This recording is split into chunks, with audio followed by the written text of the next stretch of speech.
Biaya untuk mereka makan itu ditanggung oleh PBB. Bukan kita yang menyediakan.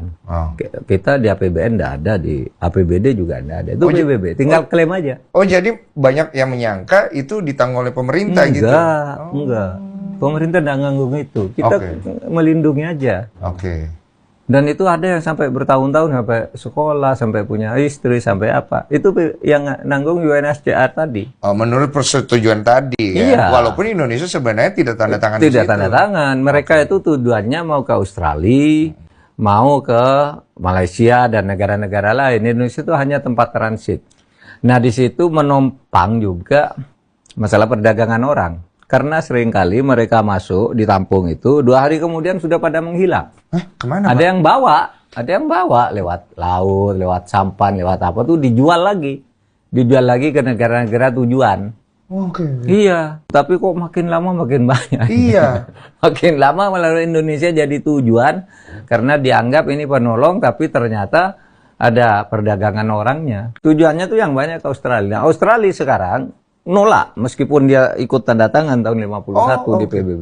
Mau diapakan Pak jadinya posisinya kayak gini? Sementara ini kita pakai menekankan pada diplomasi kemanusiaan. Diusahakan untuk dikirim ke negara-negara partis yang tanda tangan itu. Tapi banyak yang nggak mau. Banyak yang nggak mau memang. Karena semakin banyak. Tapi coba Anda bayangkan orang nggak punya status kewarganegaraan. Kan kasihan ya. Kasihan. Kayak buah si malakama gitu ya Pak. Maksudnya kita terima salah, kita lepas juga salah gitu ya. Tapi setiap ada orang masuk gitu, ada laporan lagi. Tengah malam datang Pak, makin ini ada banyak kapal mendekat. Makin gitu. banyak ya? Iya, makin banyak.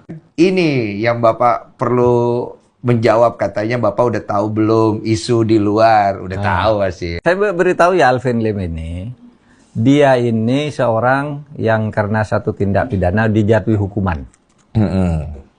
Lalu menghindar lama untuk agar tidak dieksekusi. Nah, ketika pulang ke Indonesia akan dieksekusi karena putusannya sudah inkrah. Terlepas dia katakan saya tidak salah apa, tapi pengadilan katakan dia dihukumlah sekian tahun. Gitu kan.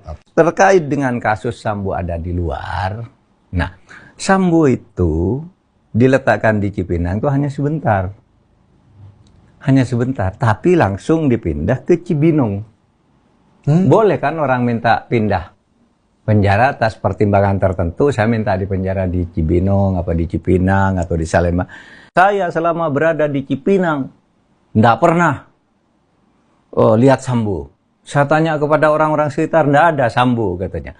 Dia tidak ada di situ. Dia sedang dibantar karena sakit. Sakitnya memang parah dia, si Alvin Lim nih. Sehingga saya yang ikut ngurus itu bawa ke rumah sakit. Bahaya. Ngapain dia ngomong kayak begitu? Ya memang begitu. Sebenarnya dia itu setiap mau dieksekusi, bikin masalah, bikin jumpa pers, semua orang dimaki-maki. Semua orang yang diajak berdebat. Masa orang mau melayani debat dia? Kapolri gitu, ayo Kapolri debat dengan saya. Masa Kapolri mau berdebat dengan dia?